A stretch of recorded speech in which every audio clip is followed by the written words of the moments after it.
नमस्कार, आप देख रहे हैं बिग न्यूज बिग शो। मैं हूं आपके साथ Mukesh Rajput. Big news big show में आज हम बात करेंगे दिन भर की बड़ी खबरों की और उनका करेंगे सटीक विश्लेषण। हम आपको बताएंगे कि भूपेंद्र सिंह हुड्डा की ओर से कौन सा बयान दिया गया है जिससे कांग्रेस में खलबली मच गई है।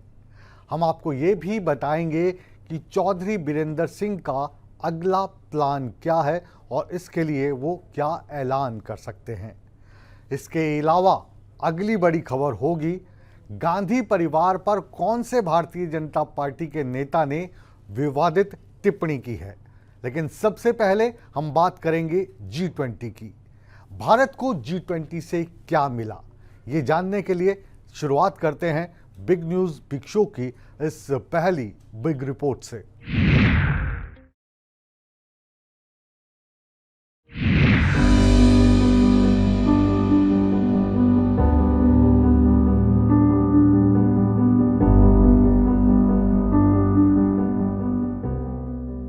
भारत ने G20 की भव्य मेजबानी कर दुनिया को अपना दम दिखा दिया।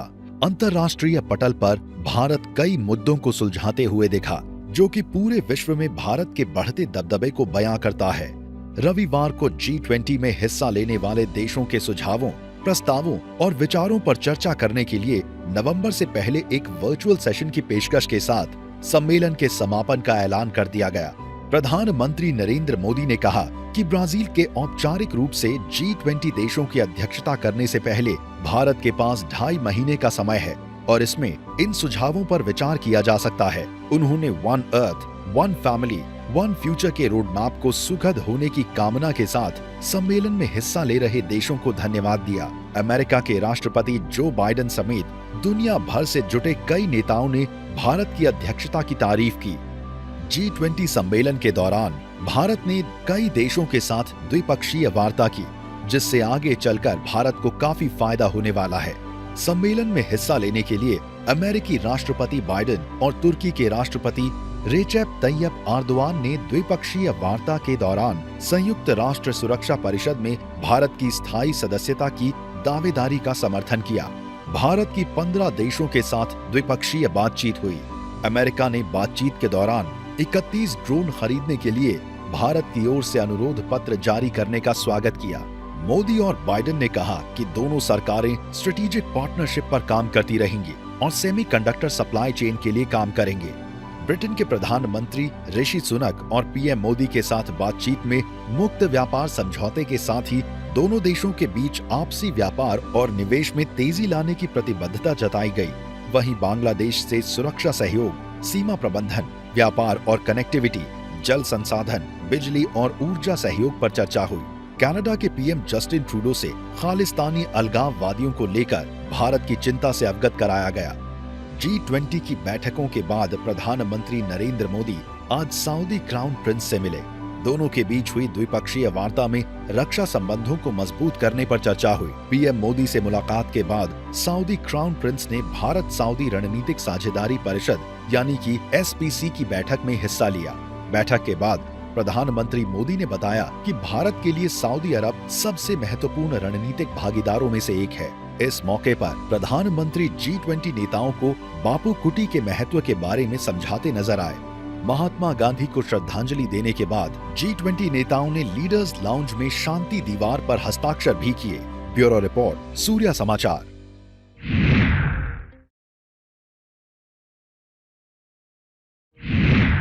G20 के सफल आयोजन को लेकर पूरा देश गौरव महसूस कर रहा है। G20 की मेजबानी से भारत ने दुनिया भर में अपना दमखम दिखाया है, अपना नाम ऊंचा किया है। इस सफलता को लेकर भारतीय जनता पार्टी और सरकार गदगद है। लेकिन भारतीय जनता पार्टी के ही एक नेता रामविलास शर्मा, जो पिछली हरियाणा की सरकार में शिक्षा मंत्री थे, उन्होंने जो बयान दिया है उसने बवाल खड़ा कर दिया है। आखिर क्या कहा रामविलास शर्मा ने, ये बताएगी हमारी दूसरी बिग शो की बिग रिपोर्ट।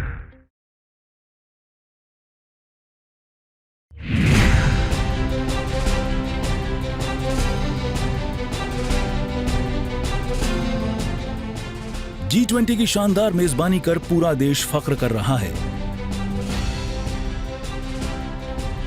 दुनिया भारत की तारीफ कर रही है और विश्व पटल पर भारत का बढ़ता दबदबा हर कोई देख रहा है।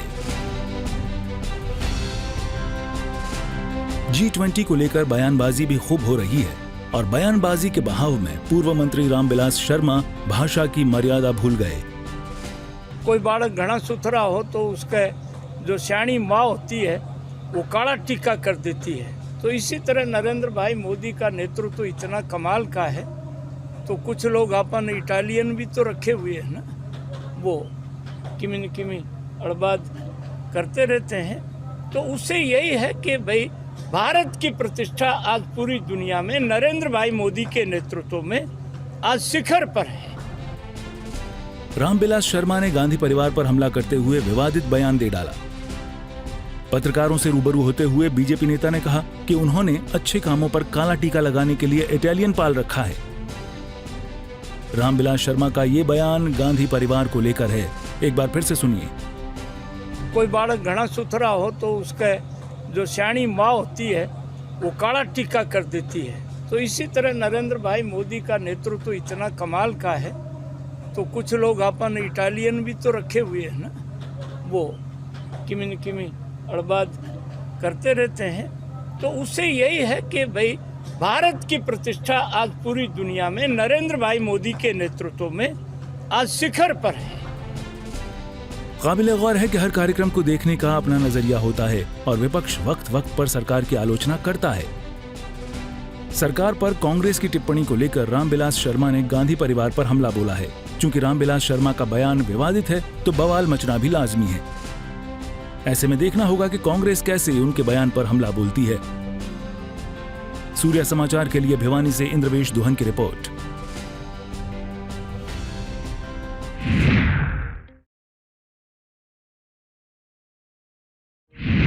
पहले लोकसभा के चुनाव होने हैं और उसके बाद हरियाणा विधानसभा के कयास ये भी लगाए जा रहे हैं कि शायद ये दोनों चुनाव एक साथ ही करवा दिए जाएं। इसको लेकर विपक्षी दल कांग्रेस पार्टी लगातार अगली बार चुनाव जीतकर सरकार बनाने का दावा कर रही है। यही दावा हरियाणा की कांग्रेस भी कर रही है। लेकिन इन दावों के बीच अब एक बड़ा बयान पूर्व मुख्यमंत्री भूपेंद्र सिंह हुड्डा का सामने आया है। उन्होंने कहा है कांग्रेस न केवल इस चुनाव को जीतेगी बल्कि अगले मुख्यमंत्री का प्रबल दावेदार भी मैं ही हूं। ये बयान सुनकर कांग्रेस में क्या हलचल है, बाकी कांग्रेसी इस बयान को किस तरीके से ले रहे हैं, ये बता रही है बिग न्यूज बिग शो की हमारी ये अगली रिपोर्ट।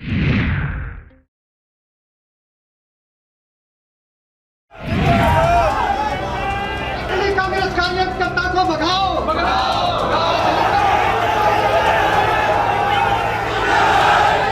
ये हरियाणा कांग्रेस की मौजूदा तस्वीरें हैं। ये तस्वीरें हाल फिलहाल की कांग्रेस बैठकों की है। इन तस्वीरों ने कांग्रेस की कलह को फिर से उजागर कर दिया है। कांग्रेस कई धड़ों में बट गई है। कुमारी शैलजा, किरण चौधरी और रणदीप सुरजेवाला का अलग खेमा बन गया है, जो वक्त वक्त पर भूपेंद्र सिंह हुड्डा की मुखालफत करता रहता है। कांग्रेस की इस कलह के बीच भूपेंद्र सिंह हुड्डा का बड़ा बयान सामने आया है। वो बयान जो इस कलह को और बढ़ा सकता है। दरअसल भूपेंद्र सिंह हुड्डा ने खुद को मुख्यमंत्री पद का प्रबल दावेदार बता डाला है। मुख्यमंत्री बात करते, मुख्यमंत्री तो भाई विधायक चुनेंगे, लोग चुनेंगे। हाँ, मैं प्रबल दावेदार हूँ और रहूंगा। हुड्डा ने ये माना कि मुख्यमंत्री का फैसला विधायक करेंगे, लेकिन सरकार बनाने पर वो प्रबल दावेदार हैं और रहेंगे। जरा एक बार फिर से सुनिए। मुख्यमंत्री बात करते, मुख्यमंत्री तो भाई विधायक चुनेंगे, लोग चुनेंगे। हाँ, मैं प्रबल दावेदार हूँ और रहूंगा। इस मौके पर भूपेंद्र सिंह हुड्डा ने 2024 में कांग्रेस की सरकार बनाने का दावा किया। हुड्डा ने कहा कि 36 बिरादरी के लोग सरकार को बदलने का मन बना चुके हैं। और स्वयं आप देख रहे हैं जो जोश लोगों में है, ये साफ संकेत है कि लोग मन बना चुके हैं। 2024 में कांग्रेस की सरकार बनाने जा रहे हैं। 36 बिरादरी की समर्थन मिल रहा है, चाहे वो शहरी हो चाहे ग्रामीण हो। वहीं कांग्रेस की कलह पर विरोधी लगातार चुटकी ले रहे हैं। कैबिनेट मंत्री कंवरपाल गुर्जर का कहना है कि कांग्रेस में लोगों की ख्वाहिशें हिलौरे मार रही है और पार्टी में कोई सेवा भाव नहीं है। देखिए, कांग्रेस का घमासान हर जगह होता है। जहां इच्छाएं ज्यादा हो ना, कुछ प्राप्त करने की इच्छाएं हो, तो स्वाभाविक ही है वहां झगड़ा होगा। तो वहां कोई सेवा का भाव नहीं है, वहां केवल और केवल प्राप्त करने का है। कुछ मुझे मिल जाएगा, कुछ मुझे मिल जाएगा, इसलिए झगड़ा है।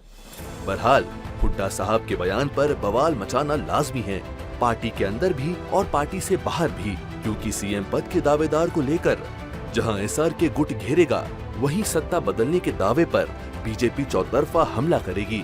करनाल से हिमांशु नारंग की रिपोर्ट, सूर्या समाचार।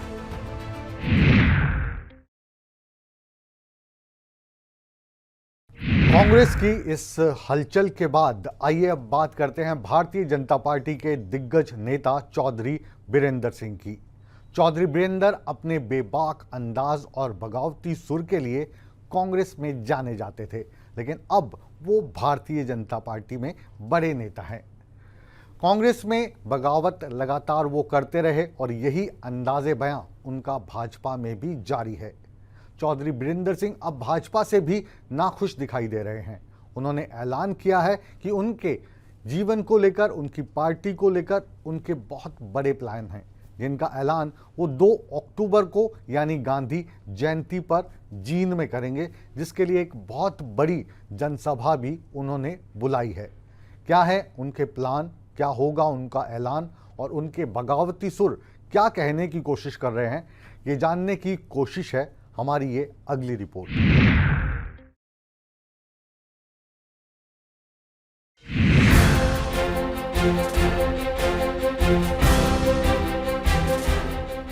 हरियाणा का मुख्यमंत्री बनने की टीस मन में संजोए और अपने राजनीतिक दौर में लंबे समय से बांगर की राजनीति कर रहे पूर्व केंद्रीय मंत्री बीरेंद्र सिंह आजकल भाजपा की नीतियों से नाराज चल रहे हैं।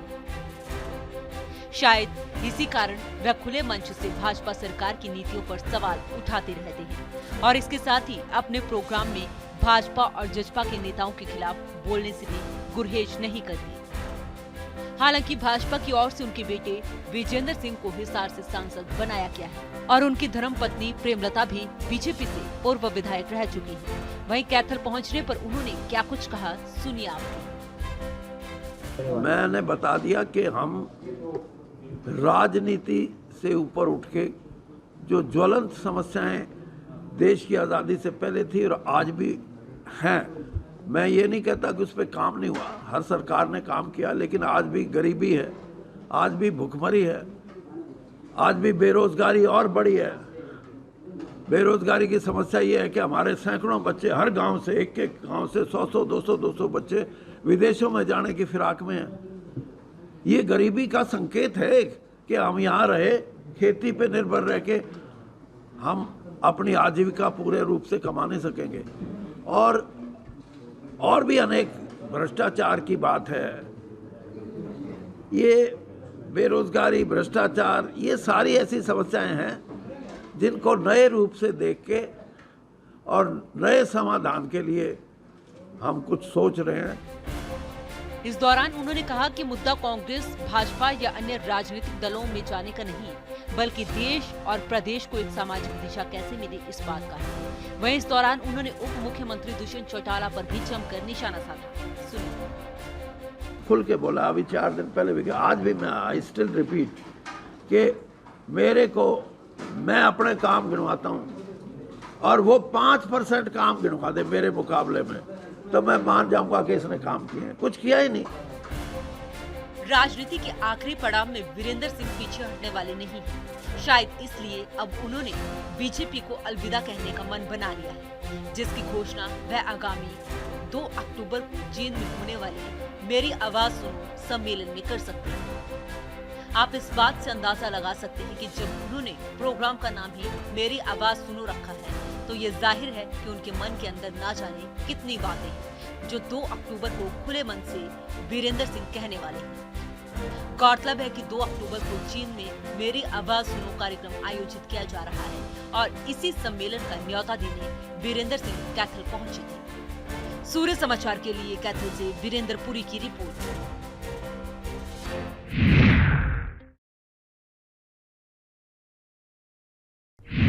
कांग्रेस भाजपा के बाद अब बिग शो बिग न्यूज में हम बात करेंगे जजपा की। जेजेपी की राष्ट्रीय कार्यकारिणी की बैठक में एक बड़ा फैसला हुआ है। बैठक में सर्वसम्मति से अजय सिंह चौटाला को दोबारा पार्टी का राष्ट्रीय अध्यक्ष चुना गया है। अगले साल हरियाणा में विधानसभा चुनाव होने वाले हैं। अजय चौटाला के सामने चुनौतियां हैं या पार्टी को आगे ले जाने के लिए उनका दृष्टिकोण क्या होगा, ये जानने की कोशिश है हमारी ये अगली रिपोर्ट।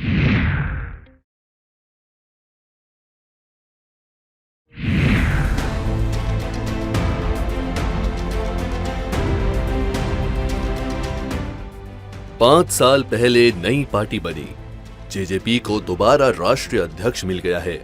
हालांकि पार्टी का क्लेवर पुराना है, बस तेवर नया है। दरअसल हिसार में जननायक जनता पार्टी की राष्ट्रीय कार्यकारिणी की बैठक हुई।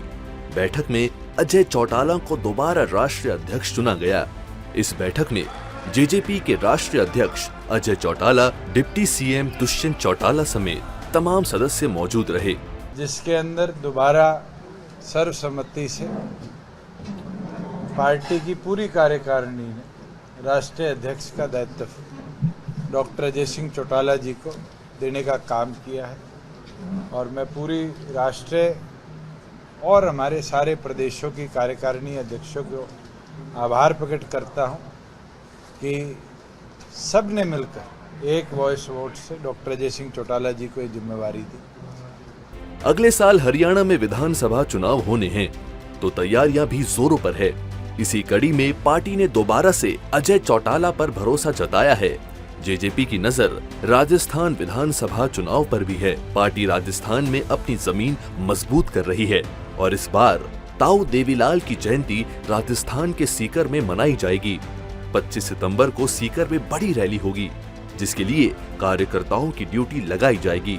प्रदेश से भी लगभग 150 के आसपास साथियों की जिम्मेवारी आज डॉक्टर अजय सिंह चौटाला जी के आदेश अनुसार लगाई गई है, जो सभी साथी सीकर के अंदर जाकर रैली की तैयारियों को राजस्थान के अलग अलग कोने में भी देखने का काम करेंगे। और मैं मानता हूं कि जिस धरा पर चौधरी देवीलाल जी पहली बार सांसद चुनकर इस देश के उपराष्ट्रपति पद पर सुशोभित हुए थे, उस पावन धरा को हम सब मजबूती के साथ एक ऐतिहासिक रैली का स्वरूप भी देंगे और राजस्थान के आगामी विधानसभा चुनाव का शंखनाद भी वहां से करने का कार्य करेंगे। अब जरा ये भी जान लीजिए कि आगामी चुनावों को लेकर जेजेपी की क्या रणनीति है। हम अपनी तैयारी कर रहे हैं, चर्चा हम एनडीए में भी इसकी कर चुके हैं।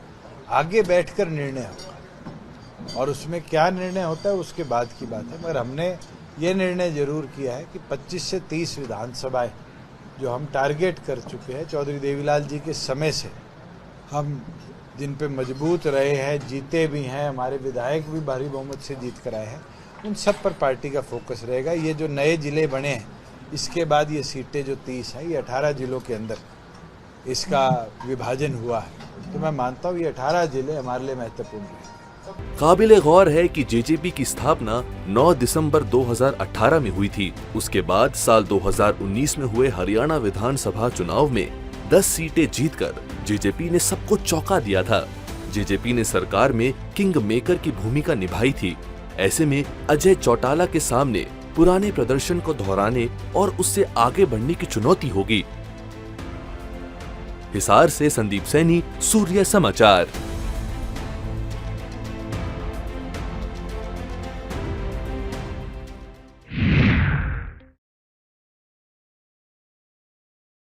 भारतीय जनता पार्टी 2024 में होने वाले चुनाव के मिशन में जुट गई है। चुनाव चाहे लोकसभा का हो या विधानसभा का, पार्टी को जीत दिलाने के लिए अलग अलग स्तर पर बैठक की जा रही हैं, विशेष प्रशिक्षण शिविर लगाए जा रहे हैं।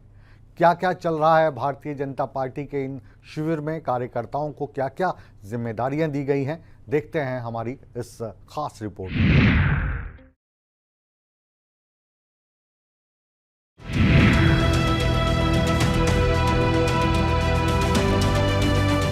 मिशन 2024 को लेकर बीजेपी की ओर से हरियाणा की हर लोकसभा सीट पर अल्पकालीन विस्तारक प्रशिक्षण शिविर करने की रणनीति बनाई गई है, जिसके तहत रविवार को भिवानी महेंद्रगढ़ में 2 दिवसीय प्रशिक्षण शिविर का आयोजन किया गया, जिसमें बीजेपी के सांसद धर्मवीर सिंह, पूर्व प्रदेश अध्यक्ष रामविलास शर्मा और हरियाणा युवा आयोग के चेयरमैन मुकेश गौड़ पहुंचे और कार्यकर्ताओं को चुनाव की तैयारियों को लेकर जिम्मेदारी सौंपी गई। तो वहीं चुनाव की तैयारियों के साथ बीजेपी अब जीत का भी दावा कर रही है।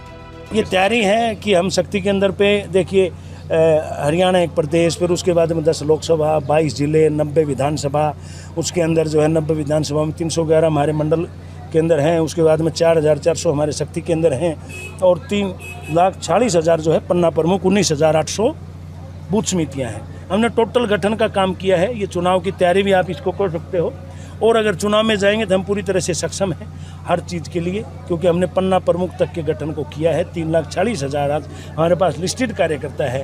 दुनिया की सबसे बड़ी पार्टी और हरियाणा प्रदेश में हमारे आसपास में कोई भी 3 या 4 पार्टियां मिलकर के भी हमारा मुकाबला नहीं कर सकती। वहीं प्रशिक्षण शिविर में पहुंचे नेताओं ने G20 समिट पर भी प्रतिक्रिया दी और इस सफल आयोजन की सराहना करते हुए इसे देश हित में बताया। भिवानी महेंद्रगढ़ से सांसद धर्मवीर सिंह ने कहा कि G20 सम्मेलन में प्रधानमंत्री नरेंद्र मोदी के प्रयासों से भारत की कूटनीतिक जीत हुई है। सबसे बड़ी तो ये सफलता पाई कि पृथ्वी एक है, दुनिया एक है, हम आपस में ना झगड़ा करें। अब मानव जाति को आगे बढ़ने का काम है। हम ये जो परमाणु ईंधन फला झगड़े लड़ाई आप टीवी में देखते हो एक दूसरे के खिलाफ, ये बंद हो और कनेक्टिविटी के नाम पर जो माननीय प्रधानमंत्री जी ने जो प्रस्ताव पास करवाया है, मैं कहता हूँ ये हिंदुस्तान के लिए आने वाला टाइम एक स्वर्ण युग कहलाएगा। कमाल कर दिया। साउथ अफ्रीकन संघ ने भी कहा कि हमको भी G20 में मिला लो और साउथ अफ्रीकन संघ का जो अध्यक्ष जिस तरह से नरेंद्र मोदी से बात भर भर के, क्या जो बाइडन है, क्या ऋषि सुनक है, और अपने ही देश में देखिए ना ऋषि सुनक अपने हिसार जिले में नैला पावड़ा गांव का परिवार है और वो जब दिल्ली एयरपोर्ट पर उतरा तो उसने कहा आने वाला समय भारत का और भारतीय संस्कृति का है। कितनी बड़ी बात। भिवानी में आयोजित विस्तारक प्रशिक्षण शिविर के माध्यम से बीजेपी ने साल 2024 के चुनावों की तैयारियां शुरू कर दी है। इस शिविर के जरिए लोकसभा में लगभग 500 के करीब कार्यकर्ताओं को प्रशिक्षण दिया जाएगा, जो लोकसभा के अलग अलग क्षेत्र में जाकर लोगों को जागरूक करेंगे, तो वहीं पार्टी और संगठन को मजबूत करने के लिए धरातल पर काम करेंगे। भिवानी से इंद्रवेश दुहन की रिपोर्ट।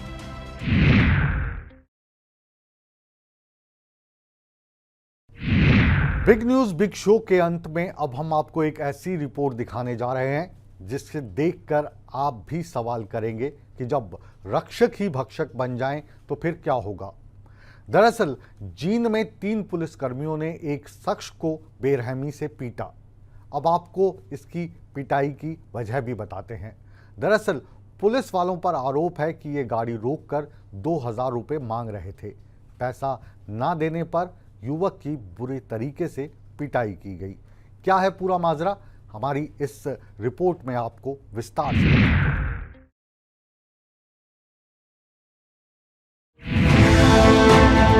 जब रक्षक ही भक्षक बन बैठे तो आम लोग अपनी सुरक्षा की गुहार किससे लगाएं, किससे करें फरियाद। जींद में एक ऐसी ही घटना हुई जिसने वर्दी को कर दिया शर्मसार। क्या है पूरा मामला और क्यों हुई खाकी दागदार, इन तस्वीरों को देखिए। रात का समय, सड़कों पर लगा जाम, सड़क की दूसरी तरफ शोर हंगामा, और जब थोड़ा और करीब जाकर देखेंगे तो एक युवक की बेरहमी से पिटाई करते 3 पुलिस वाले। आप सोच रहे होंगे कि आखिर मामला क्या है। दरअसल भैंस का व्यापार करने वाला युवक मंजीत अपनी पिकअप गाड़ी में जींद से सोनीपत की तरफ जा रहा था। तभी पुलिस वालों ने गाड़ी रोककर मंजीत से 2000 रुपए की मांग कर ली और मंजीत ने रुपए देने से मना कर दिया, जिसके बाद डायल 112 में बैठे 3 पुलिस वालों ने उसे गाड़ी से उतारकर बुरी तरह मारना शुरू कर दिया। एक बार फिर से देखिए कि किस तरह से बीच सड़क पर एक नौजवान को कैसे 3 पुलिस वाले बेरहमी से पीट रहे हैं। इतना ही नहीं, वीडियो में पुलिस युवक को अपनी गाड़ी में जबरदस्ती डालने की कोशिश भी करते दिखाई दे रही है। मंजीत लगातार जोर से बचाओ बचाओ चिल्ला भी रहा है, लेकिन बेरहम खाकी को जरा भी दया नहीं आ रही है। भला हो उस राहगीर का जो युवक की आवाज सुनकर वीडियो बनाने लगा और मौके पर पुलिस वालों से सवाल जवाब करने लगा और बीच बचाव कर नौजवान को पुलिस के चुंगल से छुड़ा लिया। लेकिन जब वीडियो वायरल हुआ तब युवक की पिटाई मामले में एसपी ने संज्ञान लेते हुए एक पुलिसकर्मी को सस्पेंड कर दिया और एक एसपीओ और कौशल रोजगार के तहत लगे एक ड्राइवर को बर्खास्त करने के आदेश जारी कर दिए। इसमें माननीय एसपी साहब को एक वीडियो प्राप्त हुई थी। उस वीडियो के आधार पे उसमें तो मारपीट करते हुए दिखाई दे रहे हैं। उसमें एक जो सब इंस्पेक्टर है उसको सस्पेंड कर दिया गया और 2 जो उसके साथ मुलाजिम और थे उनको बर्खास्त के आदेश कर दिए गए। हमने एसपी साहब के सख्त निर्देश हैं कि पब्लिक के साथ बिहेव सभी मुलाजिम अच्छा करें, ऐसा बर्ताव कतई बर्दाश्त नहीं होगी। बहरहाल जिस पुलिस पर जनता की सुरक्षा और देखभाल की जिम्मेदारी होती है वही जब भक्षक बन बैठेगा तो जनता किससे लगाएगी गुहार। जरूरत है ऐसी वर्दी की आड़ में बैठे भक्षकों पर सख्त से सख्त कार्रवाई की जाए। सूर्य समाचार के लिए जींद से परमजीत पंवार की रिपोर्ट।